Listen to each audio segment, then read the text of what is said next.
Longtemps, on a défini le paysage comme un panorama, en prenant une certaine perspective. C'est bien de perspective qu'il s'agit, plutôt d'approches, qui se révèlent bien plus nombreuses qu'il n'y paraît. C'est ce que l'écomusée du Val-de-Bièvre, à Fresnes, nous invite à découvrir.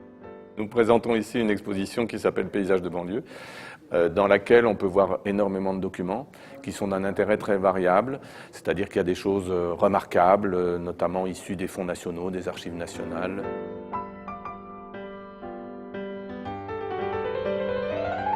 L'objectif n'est pas seulement de présenter ce qu'il y a de plus beau, mais c'est d'essayer de comprendre comment on a représenté le paysage au cours des temps.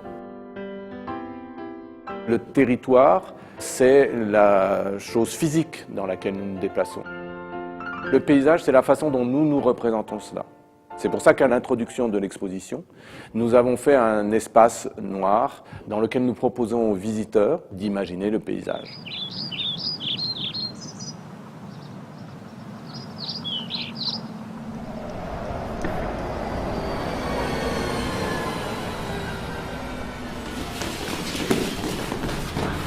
Comment était le territoire que nous connaissons aujourd'hui il y a 300 ans? On est même remonté jusqu'au Paléolithique, vous imaginez. Alors évidemment, le Paléolithique, ce n'est pas des représentations d'époque.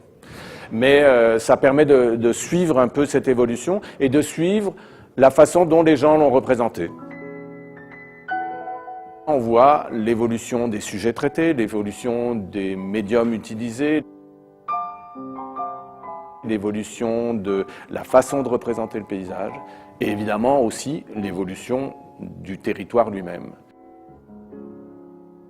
Notamment, il y a un grand plan prêté par les Archives nationales, qui est un plan de Fresnes, en tout bien tout honneur, puisque nous sommes à Fresnes, qui est un plan tout à fait remarquable par sa taille, 2,30 m sur 1,30 m, par la qualité de sa représentation et son ancienneté, puisque c'est un des documents les plus anciens de l'exposition, puisqu'il date de la fin du XVIIe siècle.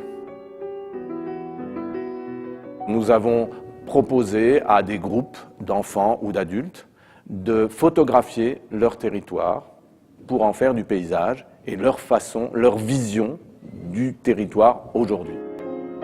La conclusion de l'exposition, c'est une commande à un photographe du bar Floréal à qui nous avons demandé de représenter le territoire du Val-de-Bièvre à travers 25 photos. C'est-à-dire chacune des photos, c'est un petit univers en soi. Et c'est l'ensemble de ces petits univers qui fait le grand paysage d'un territoire de banlieue qui est le nôtre. L'exposition Paysages de banlieue à la ferme de Cotainville de Fresnes est ouverte jusqu'au 15 décembre 2013. Venez nombreux profiter du paysage.